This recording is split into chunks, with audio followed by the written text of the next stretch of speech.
Hey, what's up for Left Without Pants with another Path of Exile video, and in today's video we're going to talk about Kingsmarch. We've upgraded fully, so you see here upgrade rank 11, 11, 11, 11, 11, 11, and we've got the other stuff as well, so the recombinators at maximum level, this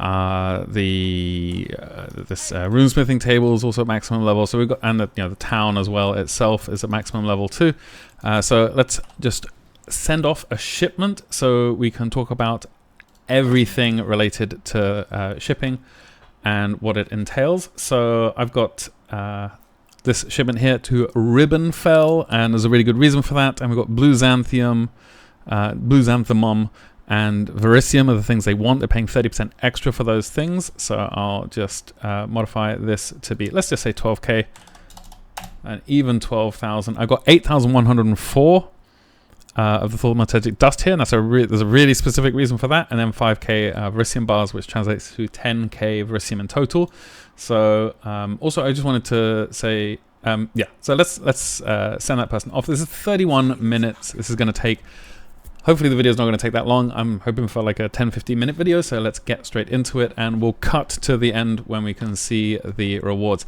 So the order that I think you should upgrade the town, so as I've upgraded everything, there's a few things that I think you don't really need so much. If you're not going to be doing a lot of recombination, I've done very little. Don't level the recombinator up. Nothing is gated by the level of the recombinator. So that's pretty, it's not really useful unless you're using it. When it comes to the mapping stuff, you don't need to level the mapping stuff if you're not. Mapping's okay. We can have a look at some rewards real quick. So here's a level 2 rare lava lake map. There's a apply item filter thing like in ritual here. That's really good. So yeah, it's not amazing. There's you get some. It's basically bubblegum currency. Honestly, uniques. Always take the uniques. We'll get into why later on, but always take the uniques. I actually have all uniques on my item filter now for a good reason, so just discard that. I put a couple of other ones in here to show the sort of level. One of my guys died on the maze map I put in here, tier 14. I've got it to the point where it can run purple maps, so they can run a T17 map. I don't think they'll get very far, but let's. We can't. Sadly, we can't just skip to the point where you can take out the last part. So we'll just go through these real quick and just. Yoink everything that's good. I don't really. Nice. I'll put that on. I just discard pretty much everything that's on my loot filter, unless there's uniques. That's the only thing I really care about, because the item level of stuff in here is the item level of the map. So this is item level 71. So just get rid of all this stuff, and there's no more uniques. Okay, so let's see. This is a tier 8 map. Let's see what we get. Not great. And then 25% of the rewards from a tier 14 map. Not amazing. Not amazing. Anyway, so let me just chuck all this stuff in my stash here. Now, we'll talk about so the order of operations. I think mining is the best one to get leveled up first. There are a few things that you need to level up mining. So you need, a different number of smelted, I think it's Aralchium and Crimson Iron and that kind of stuff. So you need to level up the smelter at the same time. There's a few things you need. You also need some dust for a lot of these things as well. So the Disenchanting is quite important. But mining, smelting, farming, and the town. Those are the 5 things you really, really want to keep upgrading as soon as you can. And the rest will kind of, the rest will kind of follow in place. The shipping's also very good. Obviously, there's always going to be some screenshots on Reddit of some juicy rewards of people that people are getting. But for my money, the mining is definitely like this is. You can mine everything. You get 12 maximum miners, 30% increased mining speed, 45% increased ore found in areas. So when you hit up an ore vein, if it's got 1,000 ore in it, then it'll actually give you 1,450 ore at the end. And then you also get the same amount of gold. Marking ore in areas grants gold equal to the amount of ore. So that's really nice. And that you get that at maximum rank. And that's a really good way to boost up the amount of gold you're finding in maps. It's really fantastic. Farming, you can eventually have 6 plots here, and 3 people on each plot. And you can farm all different types. There doesn't seem to be any different type, any sort of reward variance based on whether you have wheat or blue xanthium or whatever it is, xanthemum, or gourds or whatever it is. It seems like they're all treated equally when it comes to getting rewards. It's just mixed currency that you get for farming. So I have all of these on blue xanthemum at the moment because there's a reward I'm trying to fulfill that requires a lot of blue xanthemum. When it comes to the town, at the high level, you get this reroll with high quality recruits for 22,500 gold. This is a really good one. Like these guys, mining rank 9, farming rank 8, mapping rank 8. These guys I got from this. So you get at least 3 really high tier workers, and then 3 very decent workers. So shipping rank 6, mining rank 6. It's very good. And I cannot stress how important it is to level your people up as quickly as possible. So if you have a mining rank 3 person and you get the opportunity to hire a mining rank 6, do it and replace them immediately and just fire them. They're not holding up their end of the bargain. Smelting, it's the same with all the previous stuff. Getting it going fast is pretty important. And then you just got people smelting constantly. So we got a lot of vericium that we're smelting. That's why I have a lot of focus on at the moment. And then these are all, ideally you want them to, I think mine are all rank 5 or above. And there's some people who are very, very good. And the higher tier smelters, they smelt way quicker than anything else. When it comes to the mapping, you can have up to three map devices, which means you can have up to 18 people hired. Because you got I got 1 out of 6 here, and I got 5 out of 6 here. We're going to put somebody on here, this guy, and obviously the better the mappers are, the higher tier, the less risk there is when they're running these maps. So let's just put we've got a rare map somewhere here. Yeah, here we go. We've got a belfry, and we can put this in, and it's only 1% chance for an Atlas runner to be killed in this because we've got such high tier people. It's 11 minutes though, so honestly, you're not really too concerned about the amount of time it takes, but getting the higher tiers of map runners, I think, is very important. So why do I have all the uniques on my item filter? Because they give you loads of dust, and at the high, like, I never thought I'd be putting like essentially vendoring a shavs. So you can control click on Rog and it just opens the disenchanting station instead of clicking on him and then clicking disenchanting. I got 6k vericium and 5,000 for a unique item is a fair amount of dust. And you can only disenchant unique items when you got this at the maximum tier, and you need gold and basically gold and dust. I think is pretty much all you need for this. Maybe there's some vericium you need as well. So I can put these things in. So 43,000 for perfidy. This is a 2C unique. One of the things I started doing this league is, as I'm running through the campaign, I have a stash tab with a unique affinity, and I price it as 2 chaos. And then every time I find a unique, I just throw it, I put it in my dump tab. I put everything in my inventory in my dump tab, and then that affinity pushes it into the unique tab, and then it's listed at 2 chaos. And the reason I was doing this is because somebody said, oh, if you when you get to low red maps, you usually run out of alks. So just set this up this way, and then when you get to low reds and you run out of alks, you could just go to your unique tab and vendor everything, and you get a bunch of alks, which is really, really good advice. But now, there's 72,000 dust for shavs, and this is a 3C item. So 3C for 72k dust is very, very good. Queen of the Forest is 22k, and these are 15k for mercenaries lot. These are just it has to be identified. So this is the reason that I have everything just around, all these unique items just here and ready to be thrown into the blender. And they all give like a very decent amount of dust. And obviously, if you want to be super efficient, you just put in jewelry, because then you can, this stuff is only going to take 45 minutes. So if we just chuck all this stuff in, then Sappho's 22k, Seamus's Gifts only 3, this is 2.5, Obscurantis is 35.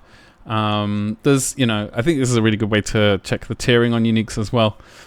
But just these small ones, it's 2k for this, it's 7k for this, it's 19 for Rebbe Band, and 9 for Malachi's Artifice, 15 for Rive. So I have all of the uniques on my filter now, and I just pick them all up and then I chuck them all in the blender, and then we get a ton of dust out of these. When I was doing with rare items, so say example my boots, they've got T1 combi evasion life, they've got T2 speed, they've got T5 life, fire and chaos res. These are decent boots, but they won't get much in the. I'm not sure if I can put them in without with the sockets in. They might get a bit more because they've got influence on them, but 4.5k, and it's so much easier than IDing a bunch of rares. How much does my quiver get? 1,835. And this is a decent quiver. It's so much easier to just throw in all your uniques. Like, I've noticed that there's almost no 1-alc uniques this league, because you can just chuck them in here. So that's definitely what I would recommend for Disenchanting. It goes super fast. So I've got all of these things in here. It's going to take 2.5 hours. We've already done that one.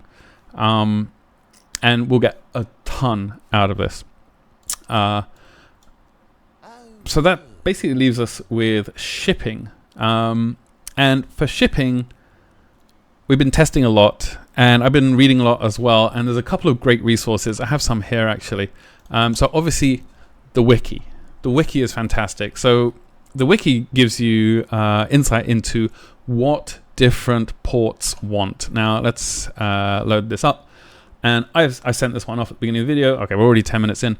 But if you send Crimson Iron to Ribbonfell, you'll get armor.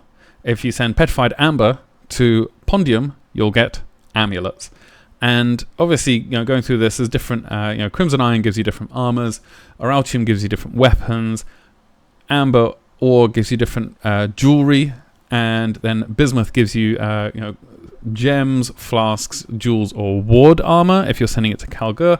And then Verisium gives you scarabs or stack decks or fossils, rogue markers, unique items, which is could be fairly good, and splinters. And I think the splinters, I'm not going to worry about it too much, but scarabs, I like that. And then wheat, corn, pumpkin, and Orgord gives you a currency reward. And yeah, so I guess actually Blue Xanthium is slightly double as good as wheat according to this shipment value here. But then there's thaumaturgic dust scaling. So you can set up this any way you want. Like if you want, I need some scarabs and I want some currency. So you just send Verisium and any of the foodstuffs to Ribbonfell, and then you'll get that back. And that's what we did. We sent to Ribbonfell, we sent Blue Xanthemum and Verisium. And the reason for that is they have multipliers here. So you see the multipliers are plus 30%. That means the Verisium and the Blue Xanthemum we send are going to convert into respectively scarabs and currency at 30% increased. Now that's a multiplier. And then we have the thaumaturgic dust scaling as well. And that gives us the opportunity to get more. Now, I sent 8,104 dust. That's a really odd number, but it's exactly the number if you want 200% more. So this falls off very, very quickly here. You can send 55 dust and you get 100% more. Or you could send 8,104 dust and get 200% more. And obviously that, it's a logarithmic scaling. So this is how it works. And there's lots more to consider here. So The item rewards use the well-rolled system that I think we had. Was it in Heist or in Ritual? Or maybe Ultimatum, actually. Ultimatum League. We used to have this well-rolled system where you basically get higher tier rolls and higher tier implicit modifiers. And using this, you can target what you want from all of the ports. So the green ones are for the Karui, and from them you can get, when you fulfill these items, you also, these orders that they have, you also get uniques with them as well. So you'll get a unique item when you fulfill a shipping order. So if I sent the blue xanthemum, is, you know, if I sent 20,000 blue xanthemum to Ribbonfell and I don't know, like 31,000 Verisium, then I would get a unique back with that shipment as well. So that's how it works. Then the increases. So if we say to Nagakanu here, I would want to send Orgord, pumpkins, and crimson iron, and in fact we can set that up now. So we're gonna send off Orgord. I don't know how many we've got. We've got 11,000. 11,000. I'm not sure that's how many we need. Oh, it is. We need at least a bit more. But this risk is already very high, and I think managing risk in this is, let's do 8,104 dust to start off with, and then we can start figuring out where we want to. Oh man, there's so much risk already. And what else do they want? Pumpkins as well, so just chuck some pumpkins in there. Now we've got 49% risk here, and if I add in, I've got another couple of shipping people here, that goes down. So the more people you have on the ship, the less risk, and the higher level they are, then the less risk as well. So this person's rank, shipping rank 4, and we've got 38% chance here, and I take them off and I put on the shipping rank 6, and it's 29%. So shipping rank is incredibly important, because that just reduced the risk by a huge amount. There's another person who's 6 here, and I got some like 5, 5, 5, and 6. So I'm going to take this person off, I'm going to assign this person here, and now we're down to 23%. And so this we could send off like quite easily to Nagakanu now, and maybe we could even increase the risk a little bit. We're a little risky sometimes, so we'll just put the pumpkins up a bit and put the Orgord up a bit, and we'll send it off, and they're going to be back in 35 minutes. So this is the TLDR for the shipping. When you complete one of these, say this Ribbonfell one, when you complete this, you'll get a different one, and really you can start sort of fishing for good ones. So Ribbonfell for me is the preferred one, because it gives scarabs back as a reward for Verisium, and you know, it's stacked decks. I think for Nagakanu is also something I would consider doing as well. Depends how many stack decks you get back. You get a few back, but this is the shipping. And don't forget the ore as well. If you send one ore, then it's worth 1/5 of a bar, and that's basically it. Let's move in time forwards until the point where our shipment comes back, and we can see how much we got and how much it absolutely confers to this. Also, there's a really good video from ZiggyD about shipping as well. I'll link that down below. He's got a little cheat sheet, which is similar to, is basically the same as the wiki. Maybe he made the page on the wiki. And also there's this ultimate Kingsmarch shipping guide post on Reddit. This thing is fairly long. I'll link this as well. This has got lots of useful information in it. Anyway, that's how our Kingsmarch is set up and looking. And let's skip to the future. Okay, we just got the Sea Valor returning from Ribbonfell, so let's check out our rewards. It's probably going to be really good. Nothing bad happened to it, and now we should have a bunch of stuff. So we didn't get any divines. I've had divines before. I think you need to have slightly higher kinds of rewards for those, but still we got the scarabs as expected. We got a lot of runes as well. The runesmithing, there's some really decent stuff you can get from runesmithing. But yeah, some of these things are very decent scarabs. The Legion scarabs are quite expensive as well. The runesmithing, I just wanted to show that there's a couple of things you can have. Like you can have gain elusive on critical strike. Now I'm a crit strike build, so that's quite useful.